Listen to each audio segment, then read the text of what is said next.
Hello, welcome back to a new unit. Here we're going to explore another really important aspect of dream work, which are the elements of inner parent and inner child. So, what do we mean exactly by this? Let's look.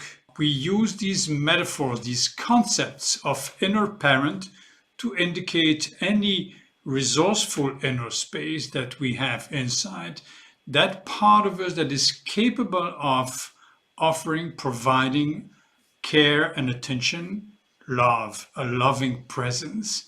That aspect, that part of us, that inner space is important because that is where we can rely on to heal or hurt inner spaces, transform our inner environment, and grow, become better, anchor ourselves into our deeper inner resources. So the inner parent is really the most important part of your being. The inner child, on the other hand, is any hurt inner space or limited pattern that you can carry inside yourself. It is also representing the part of you that needs to grow, that needs to develop towards more connectedness to your inner resources, more inner harmony. We are quite familiar with different inner spaces. We know that we have a part of us that is resourceful. That's what we are in touch with when we feel confident, we feel no fears, just trusting life, and then we can function efficiently. We don't have strong needs, strong demands. We feel that things are okay, things are fine. We can express joy, we can be present and performing efficiently in the present moment. Trusting our capacities. On the other hand, if we are in touch with hurt inner spaces inside, and they may have different kinds of deeper causes, whatever they are related to, we may at times feel powerless, feel fearful, have limited belief patterns, possibly confusion, doubts, and be in pain. When we are in touch with these sort of hurt inner spaces, we are not fully available to the present moment. We cannot function efficiently. So it's important that we would look at that, be aware of this inner space, feelings in our body, and transform them. This is emotional intelligence. This is the capacity to be present to yourself from that resourceful inner space, the inner parent, and transform your inner reality, your vibrational reality, your emotional body.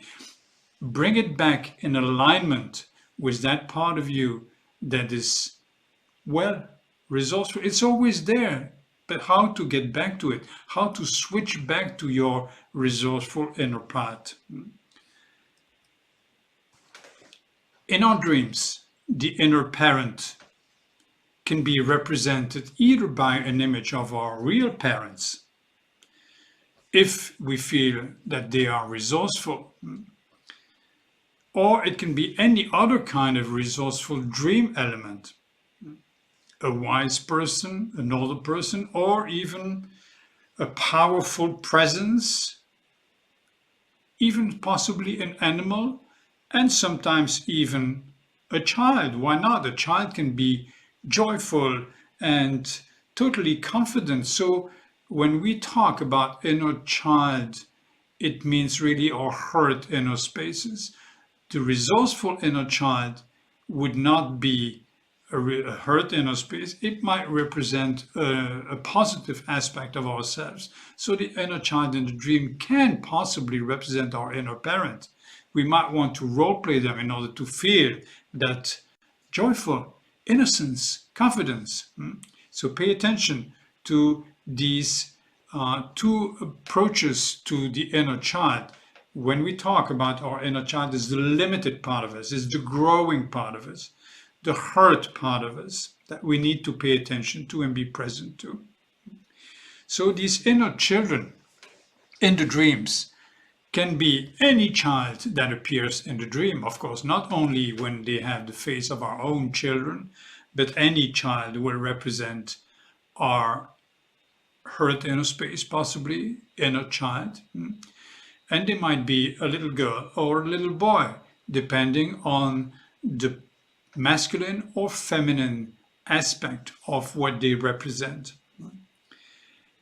They can also be any kind of expression of doubt or pain, of powerlessness, and as such, an hurt inner space, an inner child, can be in your dream represented by an adult, a hurt person, a person that is with an adult outlook in lack of confidence.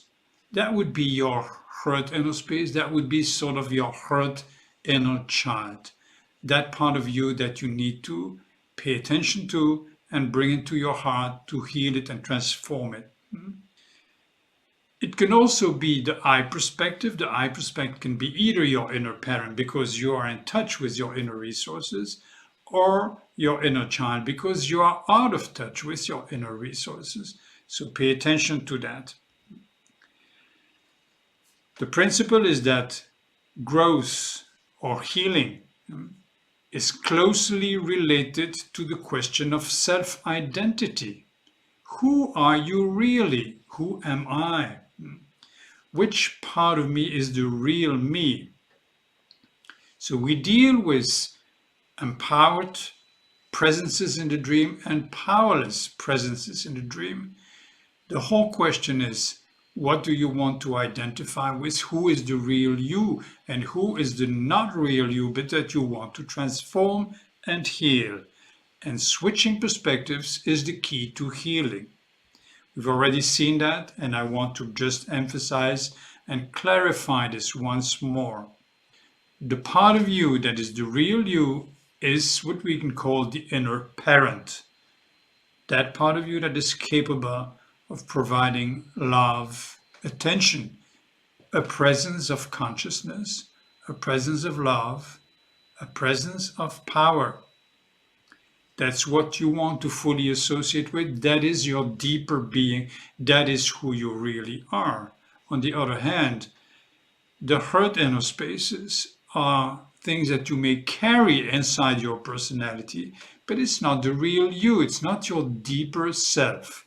So you carry a hurt inner spaces, but you are a resourceful presence. You are the inner parent. You have an inner child.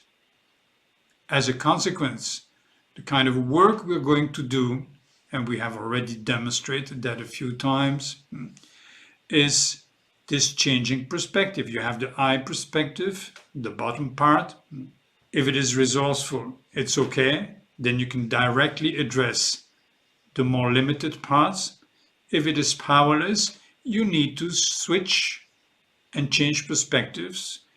Go into either a part of the dream, a dream element that is more resourceful, or just come back inside yourself to your inner resources. Just imagine you are a presence of love, capable of providing care and attention to the part of you that is limited, hurt. So you just address, you talk to the feelings in your body, because that's what they are. That's where they are. That's where you can find them. They're not in your head. They are in the feelings in the body. So you just talk to these feelings as if they were your own inner child.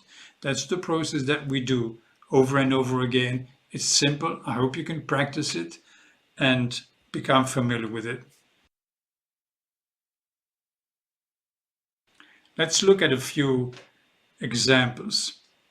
A depressed woman dreams, I have just delivered a baby, a tiny little girl. She looks so fragile. A machine measures her heartbeats, and I am in fear of losing my baby. but the doctor reassures me that it is doing fine. How would you reformulate this? You can take some time to do it. I go right into my own proposal for reformulation. It's quite simple. The baby represents a new life, a new beginning. That woman is in a process of healing and transforming herself. So she feels, she's in touch, she's aware of something new growing inside her. But she's not stabilized in that yet. She's still very fragile. She doesn't associate with that part of her that is so fragile, but she can see it, she can be aware of it, she can, in a way, start worrying about it.